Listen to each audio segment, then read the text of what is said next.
Nah jadi motor gue ini lagi sakit nih, sakitnya tuh kemarin kiproknya rusak. Jadi aki gue sampai jebol, voltmeter sampai mati juga. Jadi semua berfungsi lah kelistrikannya.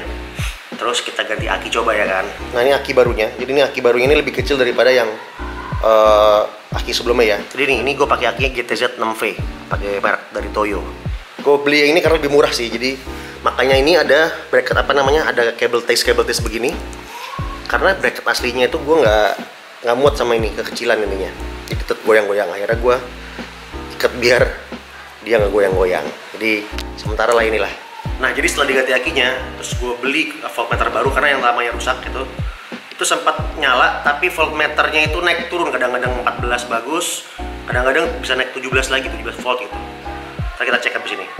Nah suspeknya adalah kiprok ya, jadi rectifiernya atau regulatornya ini rusak. Jadi motor gue yang ini nih udah ganti sistem pengampian full wave DC, karena aslinya Sonic ini sepul lampunya masih ngikut mesin ini, sepul lampunya masih AC. Jadi sekarang ini semuanya termasuk lampu dibikin ikut dari aki. Nah jadi motor ini butuh pasokan listrik yang lebih stabil dan lebih besar, makanya diganti dengan regulator atau kiproknya Honda Tiger.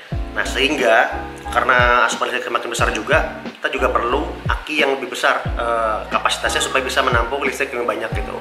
Nah jadi karena ini pakai kiprok Tiger, kiproknya berubah posisi di sini jadinya. Tepatnya di sini. Jadi sebenarnya aksesnya juga gampang. Jadi kita coba ganti, siapa tahu masalahnya selesai gitu.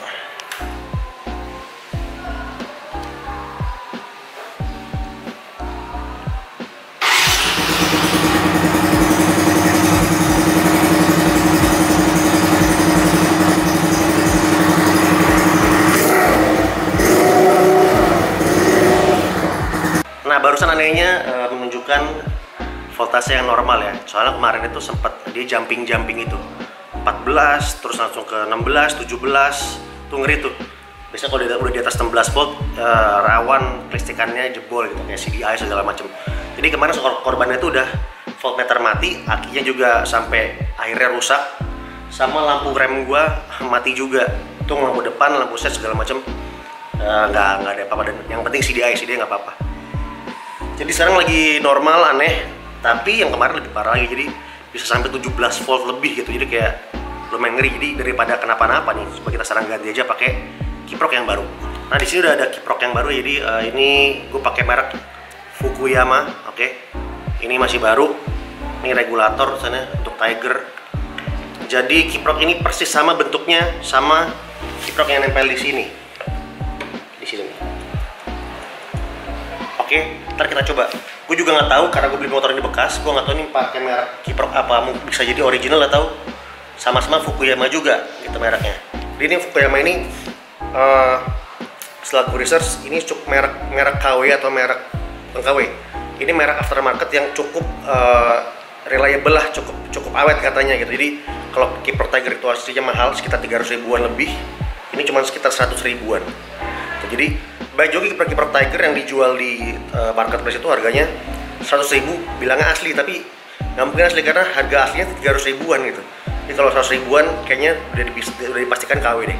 Mending beli yang third party kayak gini, yang aftermarket tapi dia punya brand sendiri gitu. Nah jadi ini adalah kiprok yang baru. Ini kiprok Fukuyama. Oke ya, Fukuyama mereknya. Ini kode partnya. Ini ada hologramnya, jadi asli Fukuyama. Oke, kita coba cek bandingin sama kiprok lamanya. Jadi lihat ya, ini kiprok yang baru, kondisinya masih begini, dan nih sambungan-sambungan di terminalnya itu coba kita cek. Nah, sambungan-sambungan di terminal itu masih bersih ya tuh. Bersih. Kita bandingin sama yang lama. Nah, ini yang lama udah berjamur. Jadi ini mereknya bukan Fukuyama tapi ini Toyomoto. Nah ya. Nah, kita lihat nih. Di sini terminalnya juga sudah mulai berkapur ya. Ini udah mulai korosi. Ini kelihatan biru-biru. Ini di dalam skunnya ini adalah korosi. Ya, jadi sudah mulai ada indikasi memang untuk rusak gitu. Ini baru di bagian luar, kita belum tahu bagian dalamnya, kita nggak bongkar ya di sini. Ini lapisan silikonnya di posisi dalam sini.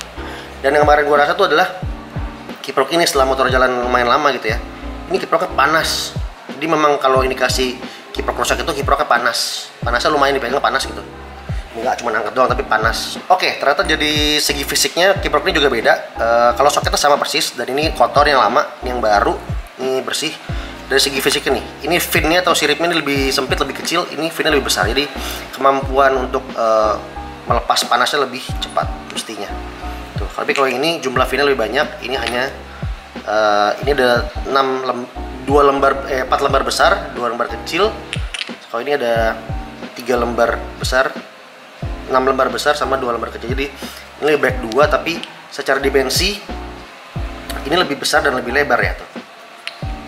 Kita compare ya. Tuh, ini jauh lebih lebar. Tuh. Jadi kita coba yang baru ini. Oke, jadi ini adalah kiprok yang barunya sudah terpasang. Di tempatnya udah kencang ya tuh, kencang banget ini.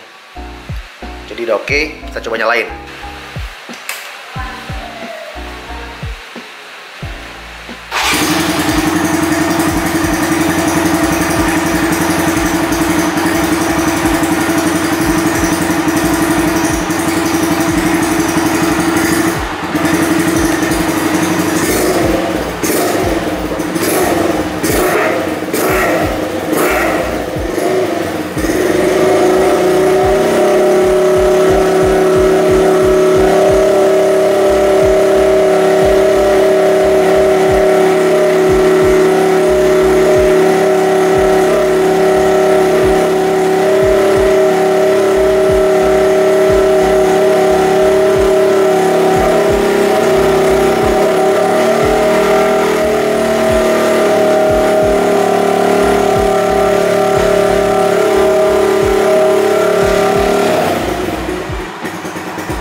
Dan sekarang yang ini yang baru jelas karena masih baru, jadi tetap stabil ya. Jadi kelihatan tuh di apa namanya, angkanya menunjukkan maksimum 14,3 volt dan dia stabil. Begitu 14,3 volt lebih dikit dia langsung ngekat, jadi bisa dikit 13 lagi. Jadi mungkin kelihatan. Untuk masalah regulator atau kiprok ini masalah yang cukup tricky ya. Jadi buat teman-teman yang piara motor umur 10 tahunan ke atas, kayak motor ini misalkan gitu ya, itu ada baiknya pasang voltmeter eksternal, karena biasanya motor-motor tahun segini ini belum ada voltmeter dari pabrik gitu. Untuk apa? Jadi kalau kiproknya rusak itu bisa ketahuan dan bisa langsung segera diperbaiki gitu. Karena kalau kiprok rusak, terutama yang IC regulatornya jebol, itu akan bisa membuat motor over voltage gitu. Over voltage bikin motor kita atau CDI segala macam kelistrikan jebol semua. Nah, contoh motor ini kemarin gue bilangnya voltmeternya sampai rusak, sampai lebih dari 17-18 volt gitu, terus dia jebol, mati. Aki gue juga jebol, jadi mati juga. Lampu rem juga mati. Untungnya CDI-nya nggak mati, jadi masih untung juga gitu. Oke, jadi sekian dari gue. Jangan lupa subscribe sama like kalau suka videonya, dan share kalau bermanfaat. Terima kasih. Ciao.